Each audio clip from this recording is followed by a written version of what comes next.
We got action in Athens this weekend. Five-star Desmond Ricks is in the Bayou, and the 2024 dominoes at the quarterback position just keep falling. Let's bring on Director of Recruiting for On3, Chad Simmons. We're going to get right to it on the Inside Scoop. This weekend in Georgia, it is going to be an unbelievable visit weekend for the Dogs as they host Tennessee. Go to Dogs HQ for the full visit list. But I think between the 2023, 24, and 25 class, they have almost 25-star prospects visiting. Chad, I want to start with you on the two big official visitors. They got a pair of five-star defensive linemen, Samuel Mpemba, an edge rusher out of IMG, and also David Hobbs. Tell me about the significance of these two coming on campus at Georgia this weekend. Well, I think it's two different, scenarios for Georgia with those two recruits this weekend. Mpemba, I think they're trending for. I think they want to try to get him on campus with the family and somewhat close the deal. Whether he commits this weekend or in the weeks to come, they want to kind of make that final push to kind of close things with Samuel Mpemba. With David Hobbs on the other side, they have, I think, ground to make up. So you want to definitely kind of close that gap or try to move ahead of maybe Alabama and or Tennessee this weekend with David Hobbs. Both of those guys are extremely high on the Georgia board. They're top priorities for this Georgia staff, and Georgia would love to have both sign in December. But there are two different situations here. Mpemba, Georgia's in great shape. Hobbs, they have some ground to make up. Yeah, and there's also some unofficial visitors of interest. Justice Haynes being one of them. The Alabama running back commitment will be in Athens. And also Damon Wilson, an five-star edge rusher, whose recruitment is kind of going back and forth between Georgia, Ohio State, and some others. Tell me about those. Is there a potential for Georgia to flip Alabama's running back commitment? I think there's always potential there. I mean, Haynes obviously is going to say all the right things. And I do believe he is still solid with Alabama.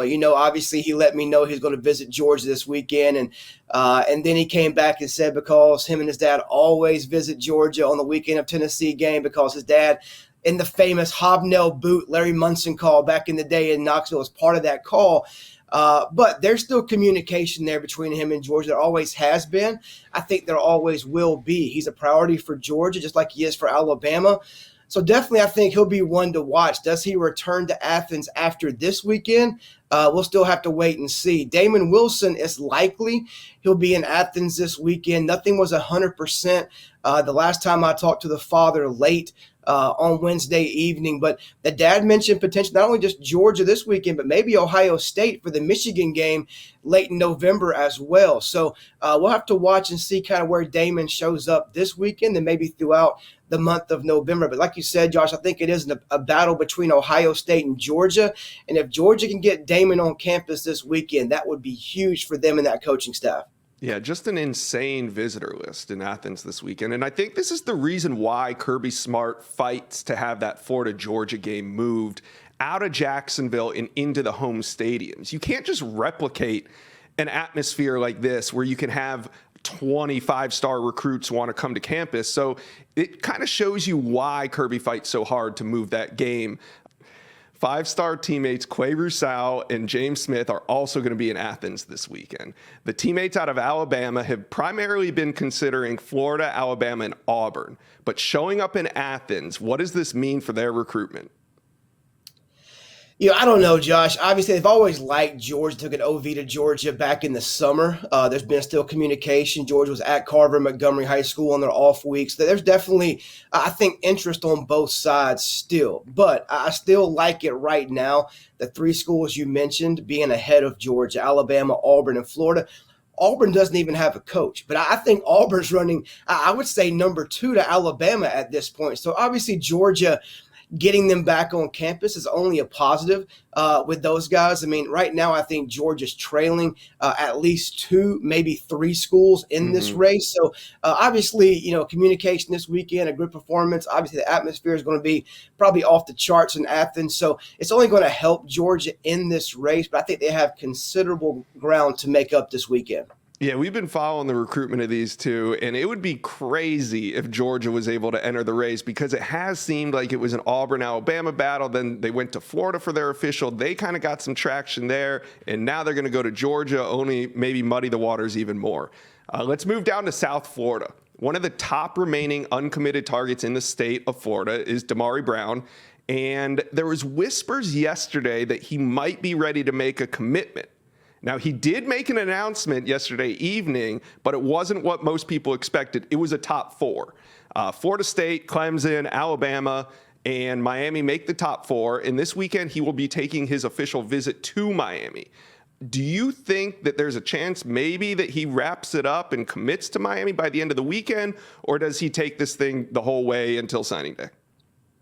Well, are we talking silent commitment, Josh, or public commitment, Josh? I mean, I think there's definitely a chance that he does commit. I want it public. If it's silent, it doesn't mean a whole lot to me. I want a public commitment. I think public-wise, I would lean towards no. I think right now he's thinking a little bit longer, maybe even till the early signing period to kind of, milk this process for what it is. I think Miami's been the school to beat. Obviously he's a Miami legacy.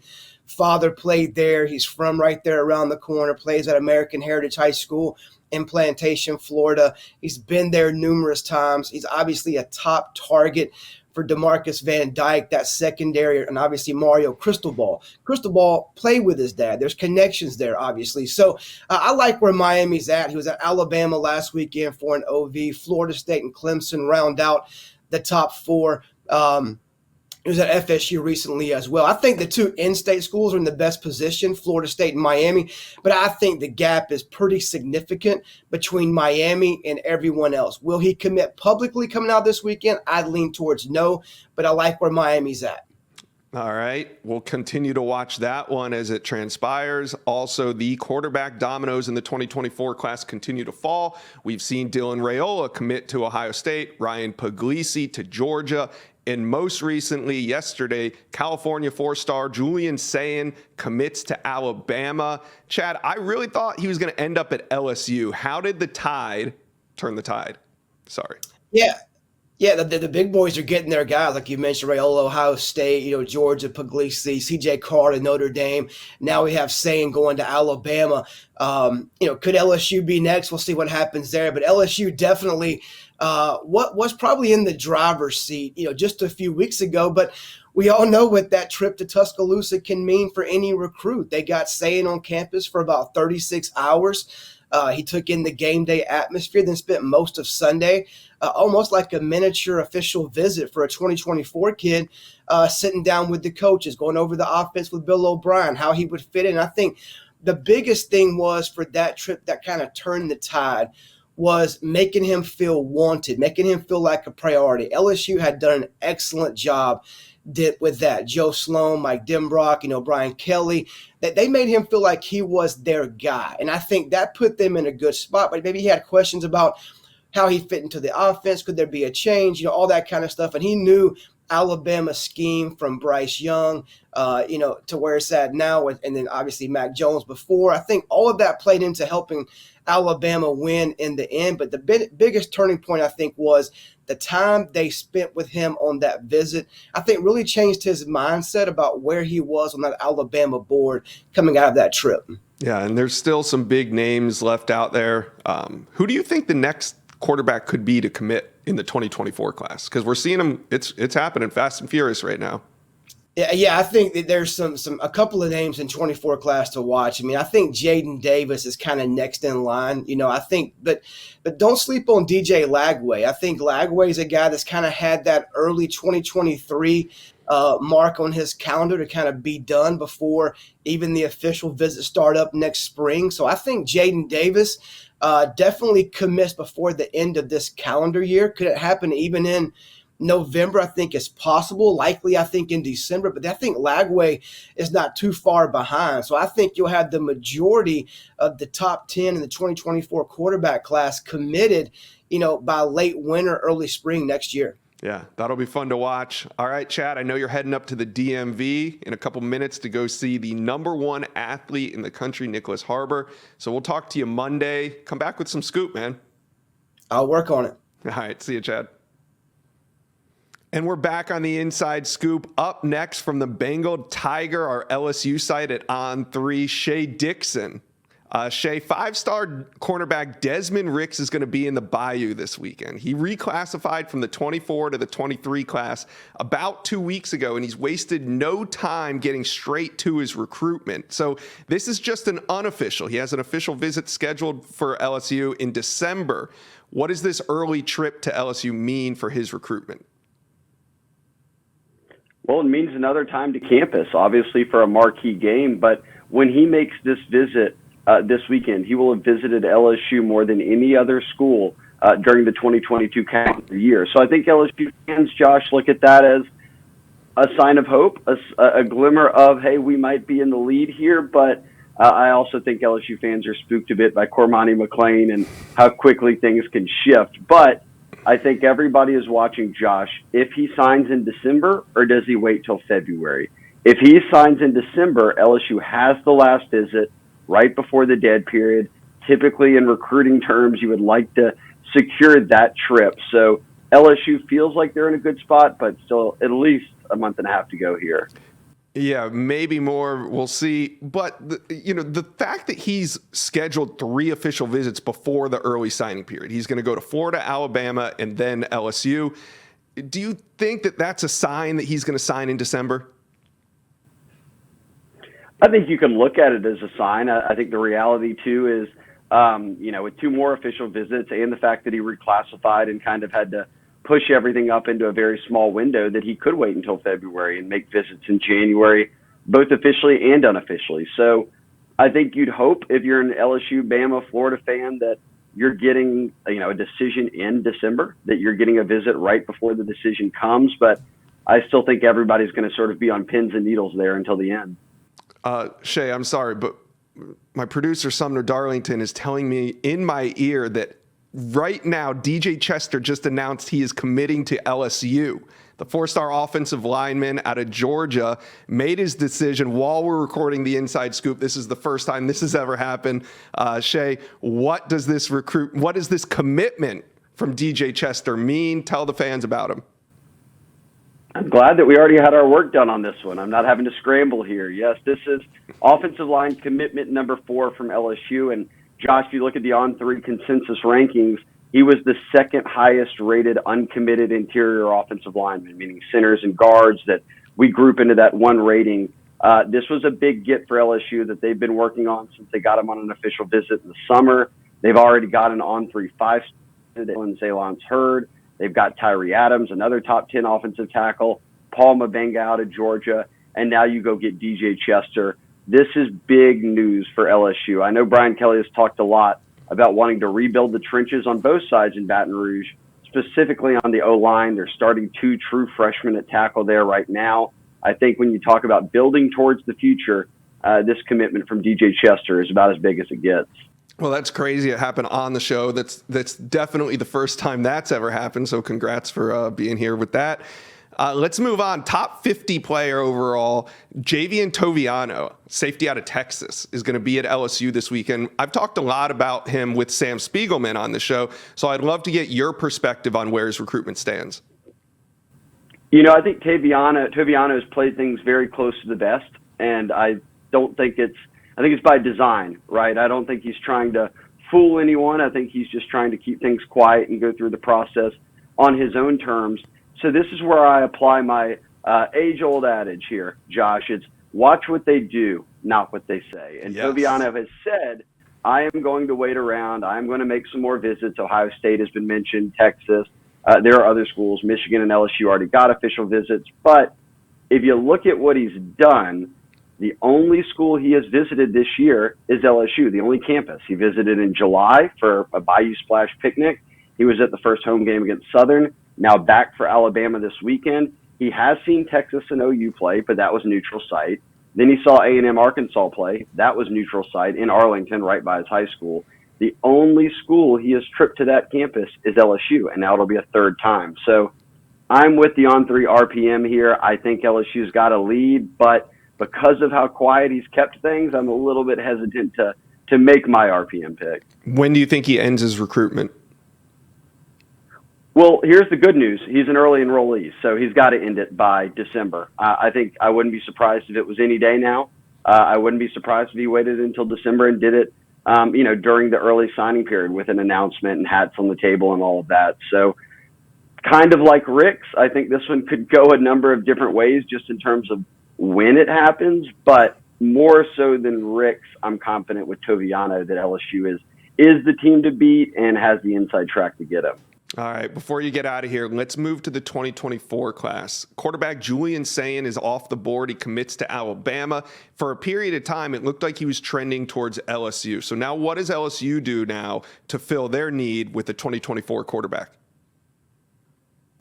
Hey, look, this isn't the first time LSU's felt good about a guy that ultimately ended up at Bama. So they know how to handle this one. Josh, not as bad as 5 for 5. We were there. We were there, 5 for 5. For that one. That was a long time ago. LSU's moved on.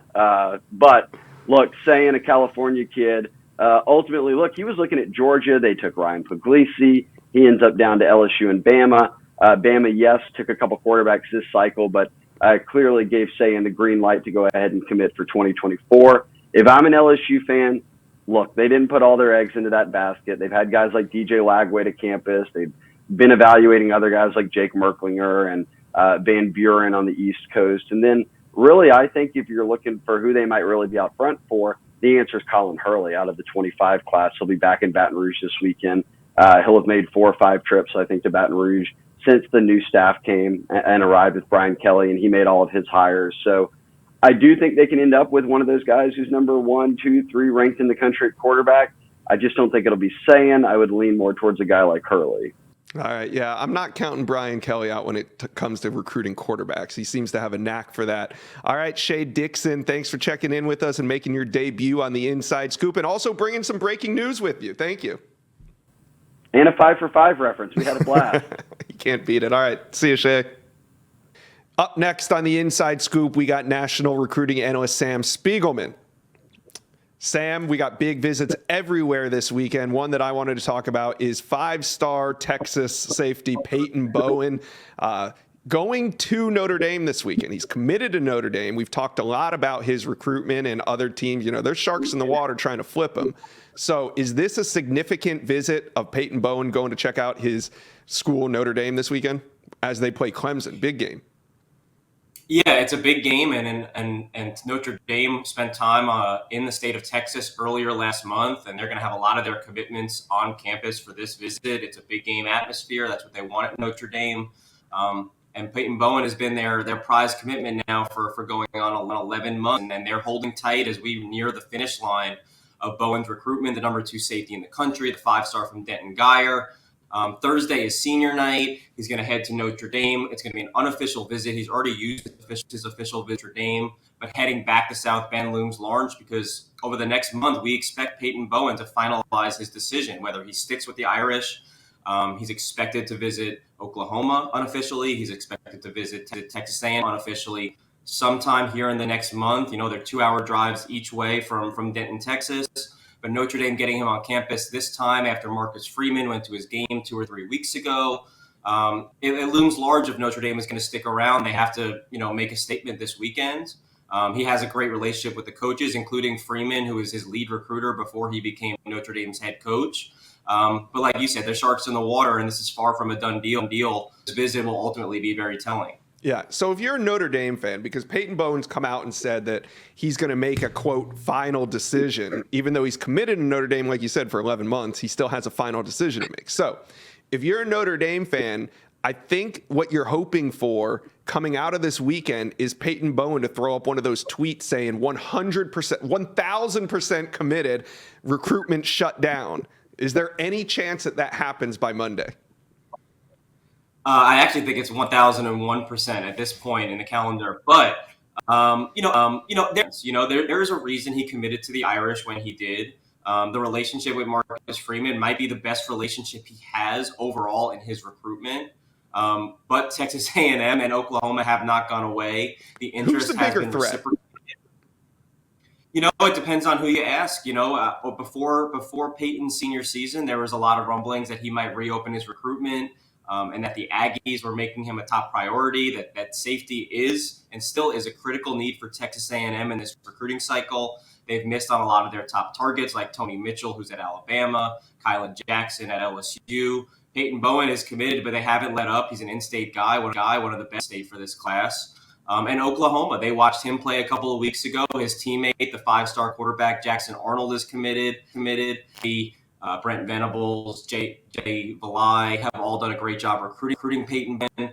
It's close to home. They haven't let up, and he's visited there. And the unique thing is that Notre Dame, A&M, and Oklahoma are also recruiting Peyton's little brother, Eli Bowen, which just makes it an even more difficult decision to ultimately make. Yeah. Speaking of difficult decisions coming up, DJ Lagway, the 2024 4-star quarterback out of Texas, he's going to make a decision sooner than later. We're seeing a lot of top quarterbacks come off the board, and just looking at the big visit weekends taking place this weekend, do you think that there's a chance that DJ Lagway shows up at Texas A&M? I mean, he's visited A&M a couple times. He's visited Florida a couple times. But then I also look at LSU hosting some big visitors this weekend. They need a quarterback in the 24 class. Is there a chance that DJ Lagway shows up in the Bayou? Yeah, Texas A&M had a chance to get DJ Lagway back on campus last week for the second time this fall. It would have been his third visit if he had not gotten hurt in his week 1 game. He was also looking at LSU. They seem to be going in a different direction at quarterback. You know, it's still early in the cycle for them, but they seem to be having their eyes set on a bigger prize at quarterback, which means that the contenders are quietly separating themselves for Lagway, number 8 in the on 300 for next year's class. We know that Florida is a major. There's a chance that the Gators coaches are in Texas looking at Lagway on Friday night, weather permitting, of course. We know that Texas A&M is in it. They've been the first team to offer Lagway and have not gone away yet. Obviously, just hosting him a week ago, and with Alabama and LSU sort of going in different directions, USC has really emerged as probably the next team to watch. He's going to visit later this month when Notre Dame heads to the Coliseum. Lincoln Riley, he's been very open. That's one of the best relationships he's had since even before September 1st. Jalen Hurts is one of Lincoln Riley's products, and he's having an MVP-like season in the NFL. And Lagway talks about that being, kind of a blueprint for when he goes to the next level. Right? I think it's fair to say that Florida and Clemson have kind of separated themselves, but this USC visit at the end of November still looms really, really big, big. That's interesting. All these quarterbacks coming from California to play in the SEC. Now USC is going into Texas to maybe land their quarterback. So we'll see how it all plays out. We'll see if DJ Lagway shows up. Sam, thanks for joining us on the Inside Scoop. We will talk to you on Monday. See you soon, man. See you, Sam. Oh, also, happy birthday, Mom. Love you. See ya. Thank you for watching. Make sure you smash that subscribe button for me. And remember to check out all the videos on the On3 YouTube page.